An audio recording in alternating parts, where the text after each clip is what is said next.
உனக்கு எந்த ஹீரோ பிடிக்கும்? முருங்கீரை. முருங்கைக்கீரையா? எந்த கீரை பிடிக்கும்னு கேட்கல, எந்த ஹீரோ பிடிக்கும்னு கேட்டேன். முருங்கீரை. கீரை கிடையாது, எந்த கீரை பிடிக்கும்னு கேட்கல, எந்த ஹீரோ பிடிக்கும்னு கேட்டேன். எந்த ஹீரோ பிடிக்கும்? சாப்பிட்றதா? ஐயோ நீங்க படுத்துற நிமிஷம்னால தாங்க முடியலையே, தலை வலிக்குறா. எந்த ஹீரோ பிடிக்கும் கேட்டா முருங்கைக்கீரைன்ற, சாப்பிட்றதான்ற. ஹீரோ தெரியாதா?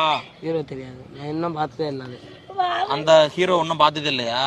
ஹீரோயினி ஹீரோயினி என்னதுன்னே தெரியாது எனக்கு. அப்படி சொன்னேன். எனக்கு ஒரு மைல் தெரியாதுல எனக்கு. எந்த படம் பிடிக்கும்? எனக்கா ஹாரிஸ். எந்த ஹீரோ பிடிக்கும்? ஹாரிஸ். சோதிக்காதீங்க, சோதிக்காதீங்க. எந்த ஹீரோ பிடிக்குன்னு கேட்டேன். பாட்டா என்னன்னு தெரியலண்ணா எனக்கு. மூஞ்சப்பாரு, மூஞ்சியும் முகர கட்டையும். நடிகர். எந்த நடிகர் பிடிக்கும்? எனக்கா வாரிசு. விஜய்.